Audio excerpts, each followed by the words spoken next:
Kalugurang ko kapatid, ikasal pandayanan, karempong may ngalabas sa nabanwa, tutulang dahal, ding bayong bale ketiking minalin. Dahal ko biles sa bale ketiking bale at ketiking keratamong parokya. At maya pa oras kareng arkitekto tamo, kulingas nanong pangasanting, ding bayo yung bale. Metula kong mig-bless, kareng pibale-baleyo, uling inagkatsay nga kong Ginoo, bang maging kapamilyayo. At potang mag-bless kong bale, pagka nakako kareng mikibale. Ing tune, legwan na ning meto nga bale, o tuknangan. At suyagitang pamisasan metong, pamikakalugod, pamipapanupaya, at pamamatawan, darem mi papamilya. Ating biya pamilya, manalumpakan niya ken matibe at dalisay lugod, darem mi asawa. Ding respeto at lugod daring anak, karing karelang matuwa. Lugod pamikakapatad, lugod karing sinalagpi, yang dapat maghari king pamilya. My dear brothers and sisters, ating kasebian king home economics, a thing of beauty is a joy forever. Nung ating meto nga bagi, ang makay pietula kaya katamo, aliwa mo itang masanting abale, nunay malugod at tuknangan. Aliwa mo itang malinis at aregladong bali, nunay itang pamilyang mikakalugod, misaup-saupan at mikakasundo. My dear brothers and sisters, a thing of beauty is a joy forever. Tutuyang manayon at makasayang puso, potang tatangalan may meto nga pamilya, ing meto nga komunidad, lungno ka rin. There is harmony, there is peace, there is joy, there is love, and compassion towards one another. Atin mo naman pong kasebian, a house is not a home. Aliwain balik king tuknangan.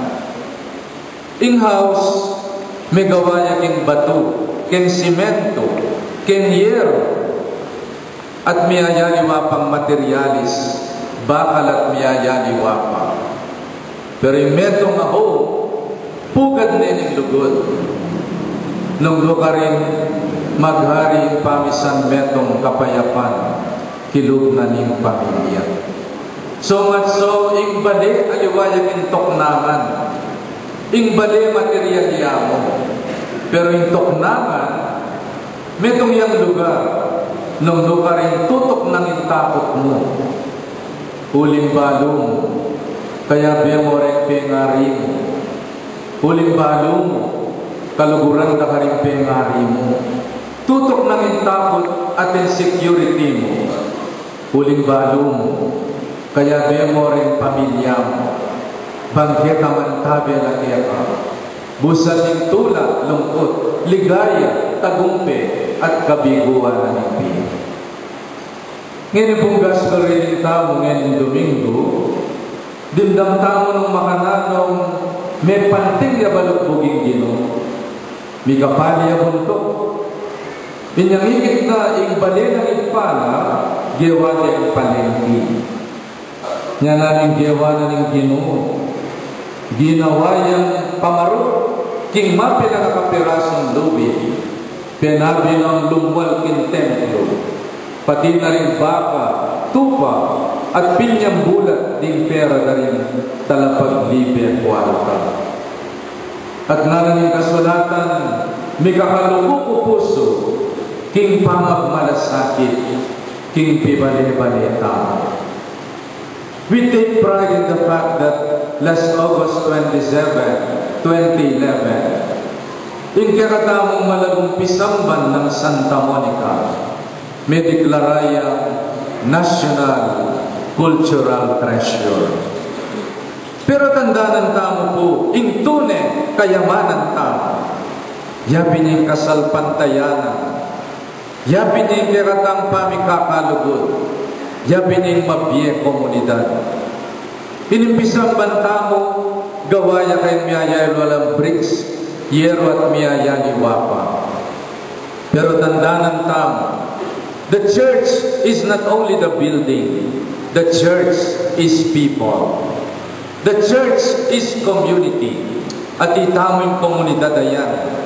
At balang bricks, nung ka rin may gawa yung pisang bantamo, simbolo ning bala katao kaya katamo, abibilo king parokyanang Santa Monica.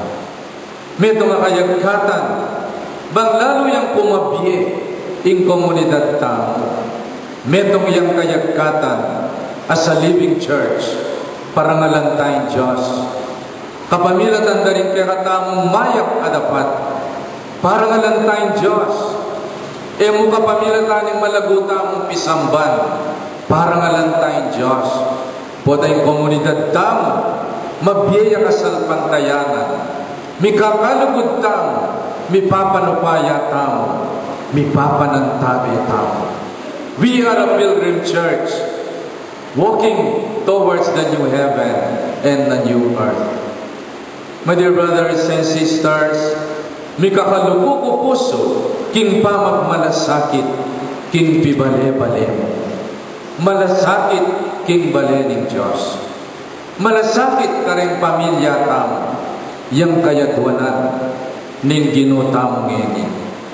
Nani nga naburi ning Ginoo, agewada kin templo, gewada yung palengki. King palengki masyadong masigla, ala ng oras para miluklukan, misabi-sabi, ampong mipapag-share, karin miyayaliwatan tagimpan king miye. Buri na sa benita nagagawan palengki rin pibale-bale tamo. Let us spend moments of silence and prayer to listen to God and to listen to one another. Nung dempi bale-bale tamo tilang antena, nung imbalang metong atintamong cellphone, let us not forget to connect our line, our hotline to God through prayer. Pamilyang manalangin. Sana mibalik ka rin kaya katamong pamilya. Ing pamagrosaryo. Ing pamagorasyon inong pisantane, balang alas 6 ning bengi. Tuknang tamo nung nanuman ing gagawan tamo, makyabe tamo king orasyon. Ing pamilya, atin niyang oras para simba. Minsan para Minggo, balang Domingo, ing pamilyang makatuknang, king balik. Kailangan mantun niyang oras, banggeta, manalangin king Diyos, at pasako, king grasya, at lugod ning Diyos. Palengke in the sense na we respect silence within the family. Nung ating magpainawa, iwasan tamo, ing manyan ding radyong masikan. Nung ating magpainawa, respetuan tamo, ing painawa daw. Itatang mo magpainawa yan, ekamayingi. Ima mo magpainawa yan, ekamayingi. Ing bimot magpainawa yan, respetuan mo, ing painawa, ning metong at metong. Pero podang yari na yung painawa, talakad, magsaya, mamyalo, ampong misabi-sabi, mirungot-rungot, king lamesa.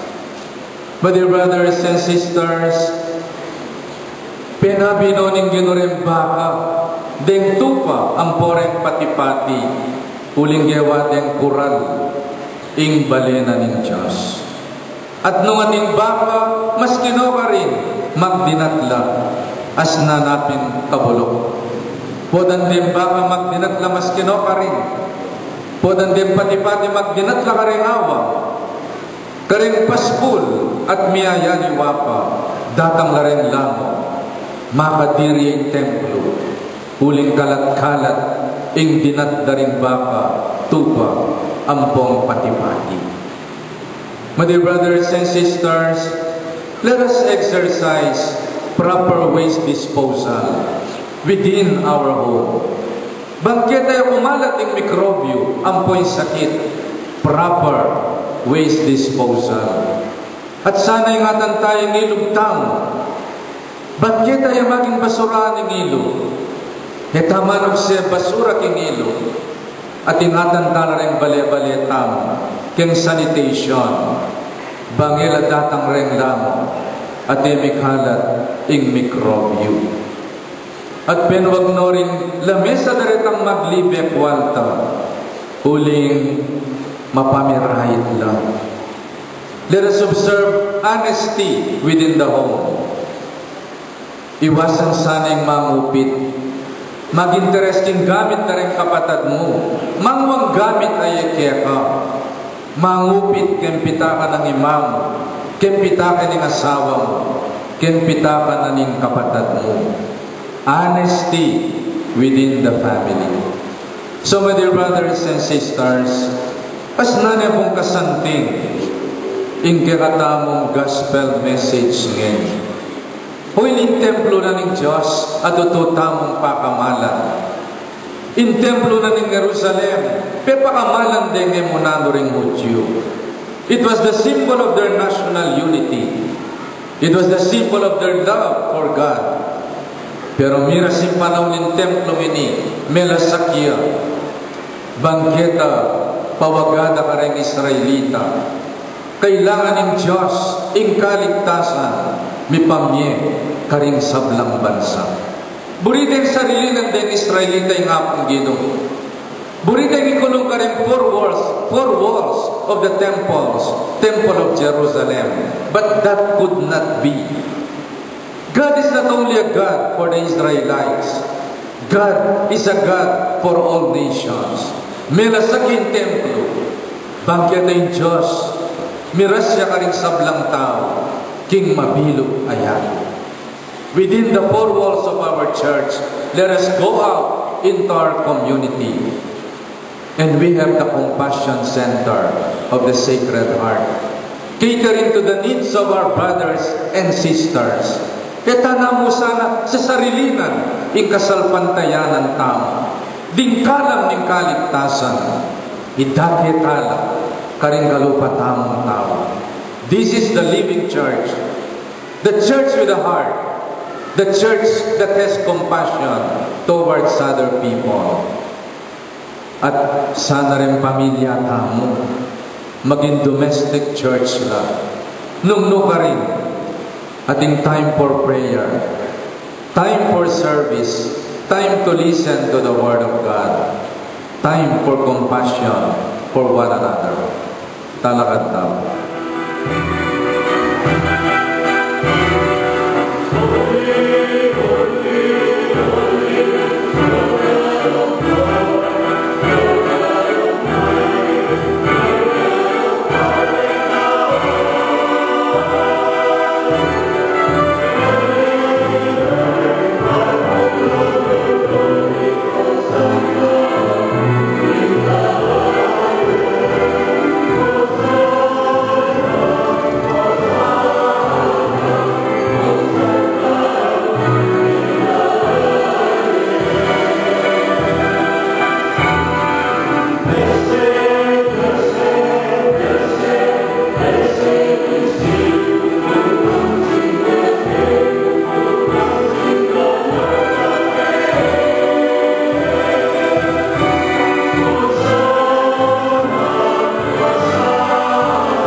Talagang banalo inay kay panagbatangin sablang kabanalan, ulinita pagparangang bumi, pabanalan mo sana dalimay, kinupayan ng Espiritu mo, bang para kami malyari lang katawan at daya ning Ginoong Hesus Kristo.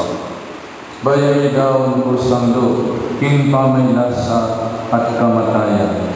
Kinuha niya tinape at kapasalamat siya kaya. Piraso niya bini, kanilang disipulos nga tangaban niya iti ikaman at kanani. Iti yung kanakong katawan, amidaon para kaya kayo.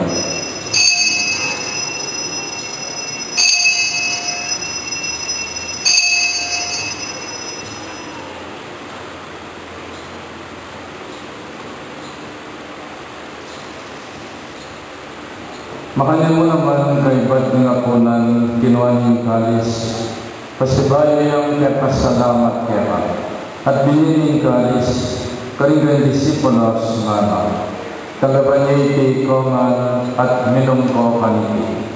Hindi yung kalis, ning kanakon daya, hindaya ng bayo, at alangang tipan, kami bubuo para kaya kayo, at para rin sablang tao. Banggeta may patawaran na rin kasalanan. Dagdag iti bilang kapigagalakan kanako.